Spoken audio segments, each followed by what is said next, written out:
Olá, moçada da Física 2. Estamos iniciando a aula de revisão sobre gravitação universal. A gravitação é uma parte da física que se preocupa com o estudo das forças de interação entre massas, como também o movimento dos corpos que se movem sob o efeito dessas forças. Daí o estudo dos satélites, dos planetas, das estrelas. Em particular, nós vamos revisar as leis de Kepler e a lei de Newton da gravitação. Lei de Kepler e a lei de Newton da gravitação. O legado grego sobre o nosso sistema solar é imenso. Cláudio Ptolomeu, no século II depois de Cristo, tinha uma visão do nosso sistema solar da seguinte forma: ele acreditava que a Terra era o centro do universo e em volta dela giravam todos os planetas conhecidos até então, além do Sol e as estrelas. Essa ideia chamada de geocentrismo, durou aproximadamente 15 séculos.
No século XVI, Nicolau Copérnico,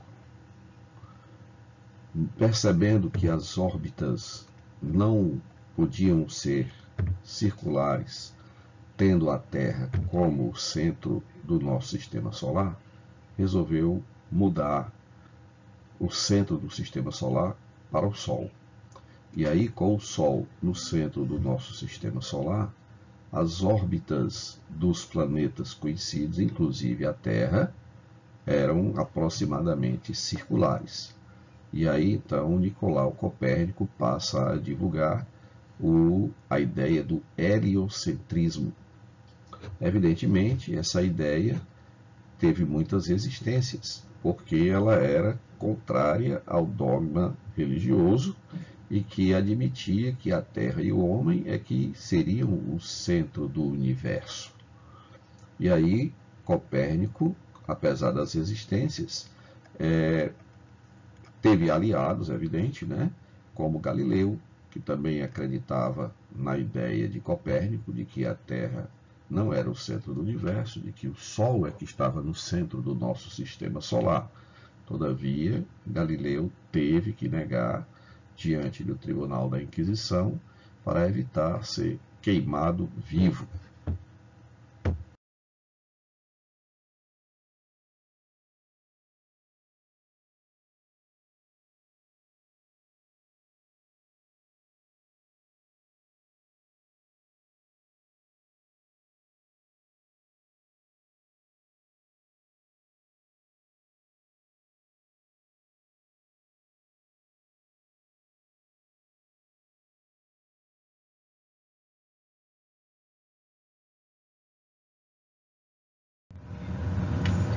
Em seguida, no século XVI, vem o estudo de Johannes Kepler, um alemão, que, utilizando os dados obtidos por outros pesquisadores, por outros estudiosos astrônomos, ele concordou com Copérnico acreditando o Sol, colocando o Sol como centro do nosso sistema solar, todavia, não em órbitas circulares, mas sim numa órbita elíptica, estando o Sol deslocado do centro dessa elipse, ocupando uma posição que nós chamamos de foco.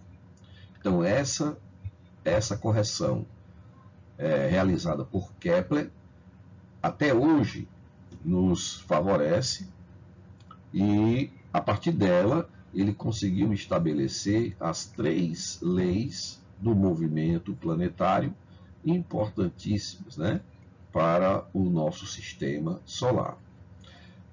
Para a terceira lei, nós vamos precisar de uma informação adicional, que é o raio médio da órbita, tendo em vista que a elipse tem uma forma achatada, ela não tem um raio constante, e aí nós vamos considerar como sendo o raio médio a metade do eixo maior da elipse. Então guardem essa informação, porque nós vamos utilizá-la na terceira lei de Kepler. Vamos então à primeira lei. A primeira lei de Kepler é conhecida com o nome de Lei das Órbitas, que diz o seguinte: todo planeta que gira ao redor do Sol descreve órbitas elípticas, estando o Sol em um dos focos dessa elipse. Então perceba que a distância entre o Sol e o planeta ao longo da órbita está variando continuamente. Em função dessa variação de distância, a força de interação entre o Sol e o planeta varia e a velocidade do planeta também varia. E aí nós temos 2 pontos básicos e extremos ao longo da órbita do planeta. Nós temos o ponto mais perto do Sol, que é onde o planeta apresenta a velocidade máxima, e o ponto mais afastado do Sol, que é onde o planeta apresenta a velocidade mínima. Prestem bem atenção.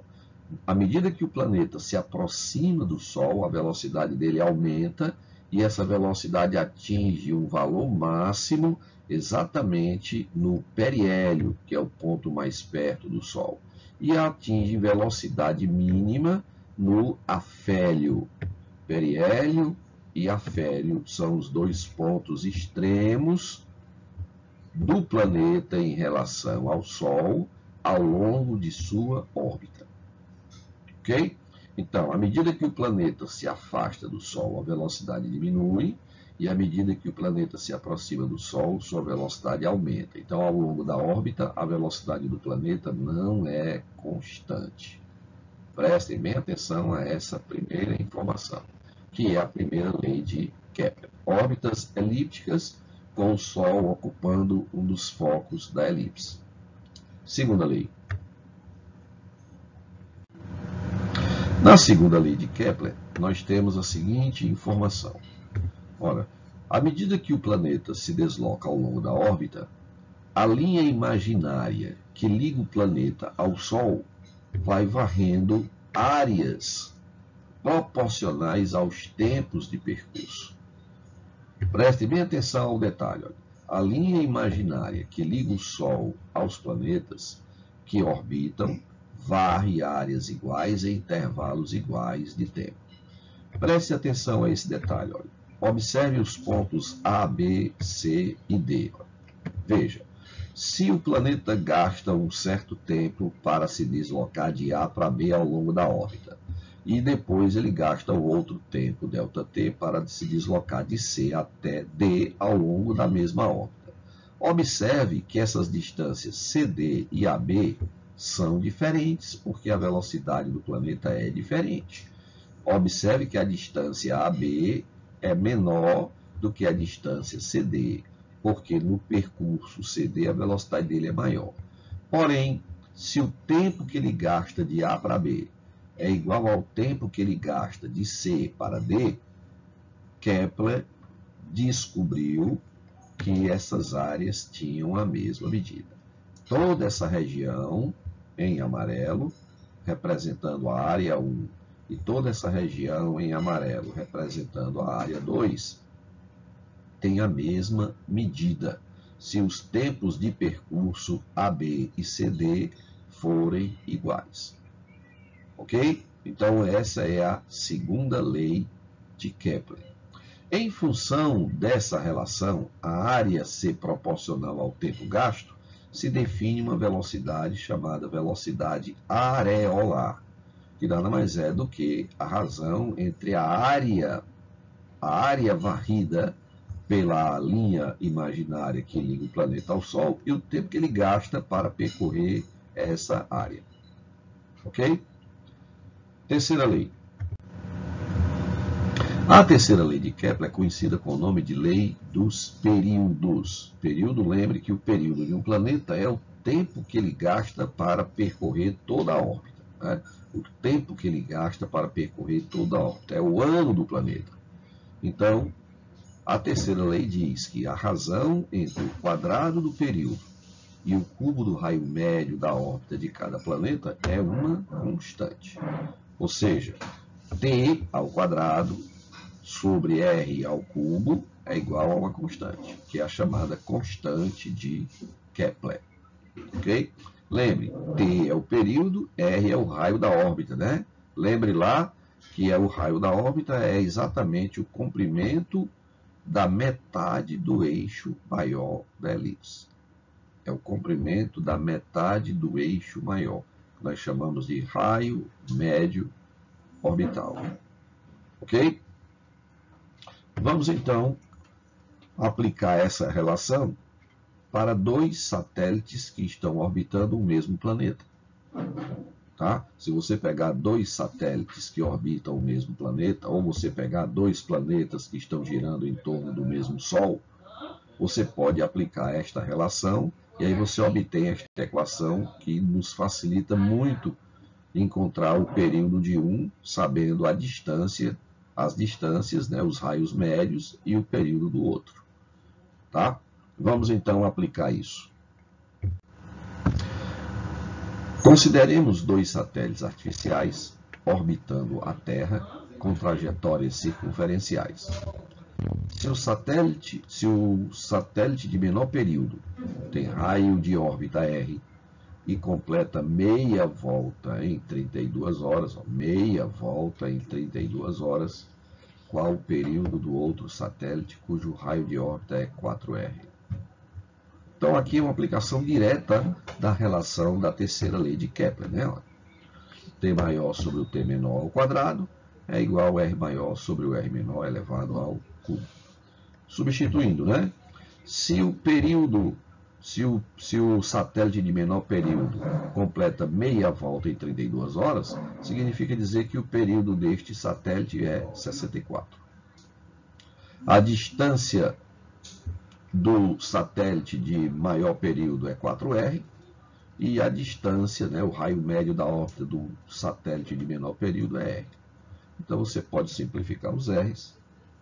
4 elevado ao cubo dá 64. Então, você agora pode extrair a raiz quadrada dos dois lados da igualdade. E aí você fica, então, que o período do maior, ou o período do satélite, né, de maior período, vai ser 512, 64 vezes 8. Tranquilo? Vamos para uma segunda questão, também envolvendo a segunda lei agora. Veja, dado o movimento planetário mostrado, examine as proposições seguintes e indique quais são verdadeiras e quais são as falsas. Então, observe que o planeta está girando na órbita elíptica, se deslocando neste sentido anti-horário, né? Lembrando que a velocidade do planeta não é constante. Então, primeira afirmativa. O tempo que o planeta gasta para ir de B até C é igual ao tempo que ele gasta para ir de C até B. O tempo que ele gasta para ir de B até C, olha aí, olha o percurso, né? De B até C, passando pelo ponto B. Ele está dizendo que esse tempo é igual ao tempo que ele gasta para ir de C até B, passando pelo ponto A. Ora, é claro que isso é falso, né? Porque apesar dessas distâncias serem iguais, as velocidades são diferentes, né? Então, no trecho BPC, a velocidade dele é maior do que no trecho CAB. Então, o tempo vai ser diferente. Segunda, o intervalo de tempo que o planeta gasta para ir de P até C, o tempo que ele gasta para ir de P até C, veja a figura, é menor que o intervalo de tempo para ir de A até B. Para ir de A até B. O tempo que ele gasta para ir de P a C é menor que o tempo que ele gasta para ir de A a B. Verdade, né? É verdade porque a velocidade no trecho PC é maior que a velocidade no trecho AB. Como esses percursos têm a mesma distância, têm o mesmo comprimento, então onde a velocidade é maior, o tempo gasto é menor. Afirmativa 3. O tempo que o planeta demora para ir de A até B, o tempo que ele demora para ir de A até B, é igual ao tempo que ele demora para ir de B até P. De B até P.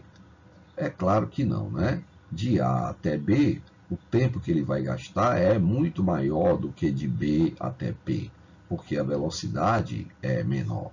Então, a terceira afirmativa também é falsa.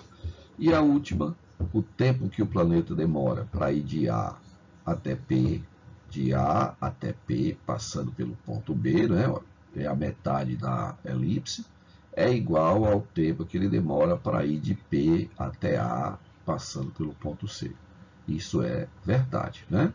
Porque ele pega, né, duas acelerações, né, e 2 retardamentos, né, com o percurso igual. Da forma que ele acelera, ele retarda, né?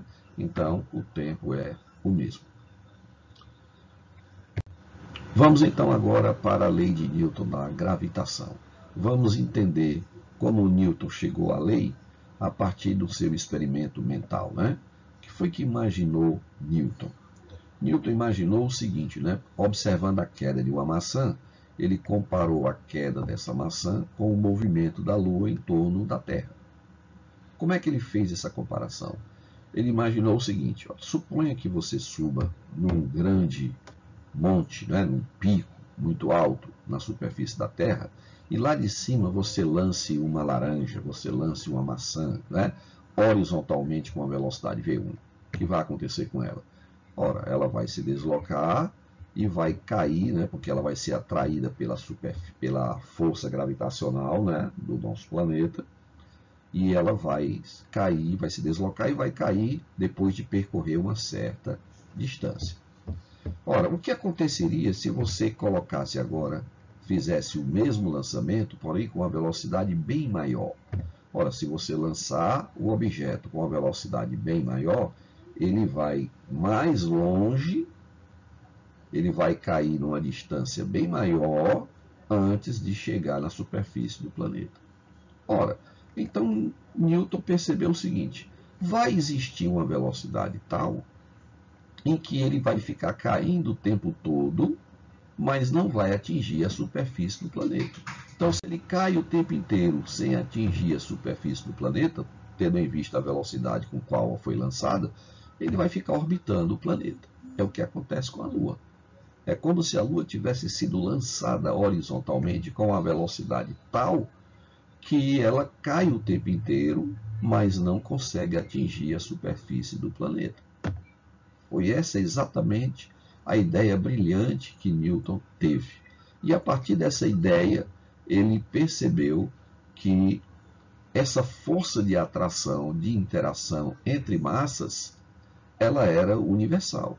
Ela valia tanto para os objetos na superfície do planeta, como para o nosso sistema solar, como para o universo de uma forma geral. E aí, esta lei é simplesmente definida a partir do seguinte: você tem dois objetos de massa M1 e M2, separados por uma distância d.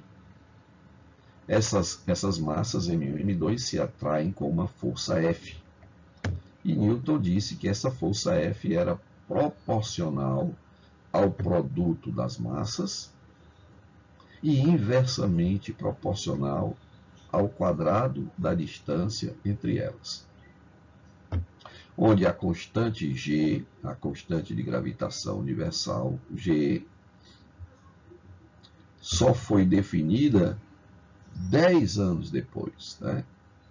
Ou melhor, 100 anos depois, por um estudioso chamado Cavendish, utilizando-se de uma balança de torção. E aí ele conseguiu, com esse experimento, encontrar o valor de G. Observe o quanto ele é pequeno, né? 6,67 vezes 10 elevado a menos 11 Newton metro quadrado por quilograma quadrado. A partir dessa lei, apesar de não ter conhecido o valor de G, mas utilizando só a proporcionalidade entre força e o produto da massa e o inverso do quadrado da distância, apenas utilizando esta relação, ele conseguiu mostrar que as leis de Kepler eram perfeitas, estavam corretíssimas. Tá? Vamos então, a partir da lei da gravitação, determinar a velocidade orbital. Como é que eu faço para encontrar a velocidade com que um planeta ou um satélite gira, por exemplo, com que velocidade a Lua gira em torno da Terra? A velocidade orbital da Lua em torno da Terra, ou a velocidade orbital da Terra em torno do Sol. Como é que eu vou deduzir isso? Muito fácil. Basta que você lembre que a resultante gravitacional que atua sobre o satélite ou sobre o planeta funciona como força centrípeta. É por causa desta força centrípeta que o planeta fica orbitando em torno do Sol, ou porque o satélite fica orbitando em torno da Terra. E aí, a partir desta igualdade, a gente encontra o V, que é a velocidade com que o planeta orbita em torno do Sol. Veja, né? V vai ser a raiz quadrada da constante gravitacional, produto da massa, multiplicado pela massa e dividido pelo raio da órbita, né? O raio médio da órbita. Ok? Essa é a velocidade orbital. Satélite estacionário. O que é que nós chamamos de satélite estacionário? Né? O nome estacionário já sugere que é aquele que fica sempre na mesma posição em relação à superfície da Terra. Logo, para que ele permaneça sempre na mesma posição em relação à superfície do planeta, é preciso que ele gire com o mesmo período de rotação do planeta, ou seja, 24 horas, que é o período de rotação da Terra em torno do seu próprio eixo. Tá?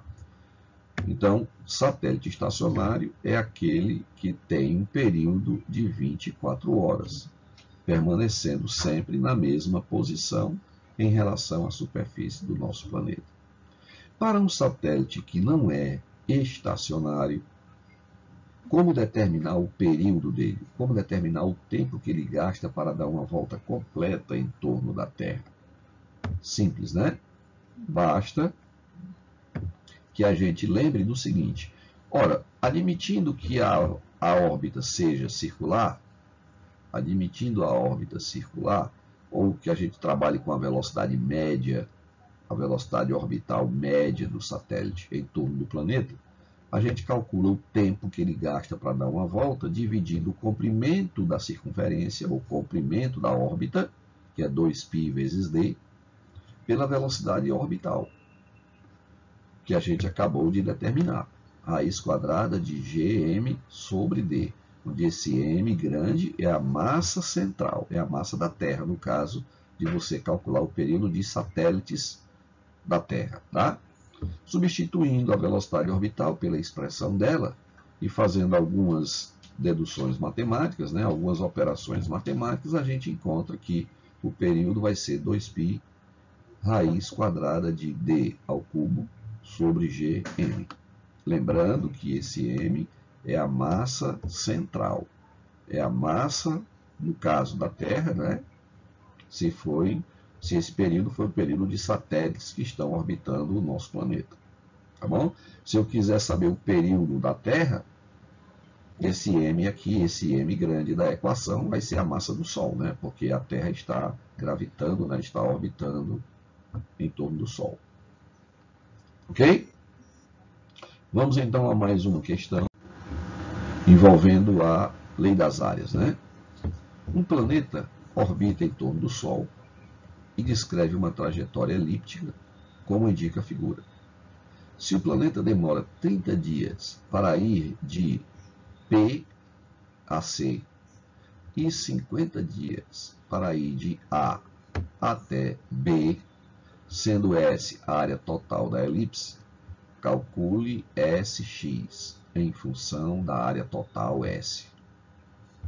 Ok? Vamos então. Lembre que ele disse no texto, o tempo que ele gasta de P até C é 30 dias. Ora, de P até C, veja que isso aqui representa 1/4 da elipse. Ó. De P até C. E ele disse que de A até B, no outro quarto da elipse, ó, de A até B, ele gastava 50 dias. Veja que essas distâncias são iguais. Mas por que que o tempo é diferente? Porque no trecho AB, a velocidade dele é menor do que no trecho PC. O trecho PC ele tem velocidade maior, por isso ele gasta menos tempo. Acontece que o tempo que ele gasta de P até C é o mesmo que ele gasta de B até P. O tempo que ele gasta de P a C é o mesmo que ele gasta de B até P. O tempo que ele gasta de B até P também será 30 dias. Ora, então eu agora sei o tempo que ele gasta de A até P, passando pelo ponto B, que é exatamente a metade da órbita, né, elíptica, que é a metade da órbita. Então, esse tempo, 50 mais 30, 80 dias, representa a metade do período. Logo, o período todo será de 160 dias. Ó. Esse é o período total deste planeta. Eu agora posso usar a segunda lei, a lei das áreas, né? Ou seja, a velocidade areolar, onde as áreas varridas são proporcionais aos tempos gastos. Então, eu posso fazer a primeira relação dizendo que a área total da elipse está para 160 dias. A área é proporcional ao tempo, a área total S é proporcional ao período, que é o tempo total de uma volta. Eu agora vou encontrar a relação onde vai aparecer o SX. Então, eu vou pegar o trecho AB. No trecho AB, a área, observe qual é a área do trecho AB. Ó. É a linha que liga o planeta até o Sol. Então, a área total, a área que a linha imaginária varre, de A até B, é SX mais esse pedaço aqui, que representa 1/4 da elipse. Ou seja, é a área total da elipse, que é S dividido por 4. Então, o tempo que ele gasta de A até B, eu já sei que são 50 dias. Ó. Foi dado aqui no texto, 50 dias. E essa área total de A até B vai ser SX mais S sobre 4. Então, eu posso completar a proporção. Ó. S sobre 4 mais SX está para 50. Agora é só resolver essa proporção de forma simples, né? Dividir tudo por 10. Vou agora multiplicar os meios pelos extremos, né? Vai ficar 5 vezes S igual a 16 vezes S sobre 4 mais 16 vezes SX. Ó. 16 sobre 4 dá 4, então vai ficar 4S. Passa esse 4S para o lado esquerdo da igualdade, vai ficar 5S menos 4S, que vai ser igual a S. Então, S igual a 16SX, como ele quer saber o valor de SX, vai ficar SX igual a S sobre 16. Tranquilo? Bem, gente, com isso concluímos a nossa revisão. sempre naquela esperança de que vocês, ao revisarem, tirem o melhor dos proveitos, se tornando capazes, de resolver as questões que nós propusemos na lista de exercícios que entregamos na nossa aula presencial. Valeu, galera. Até o nosso próximo encontro. Tchau.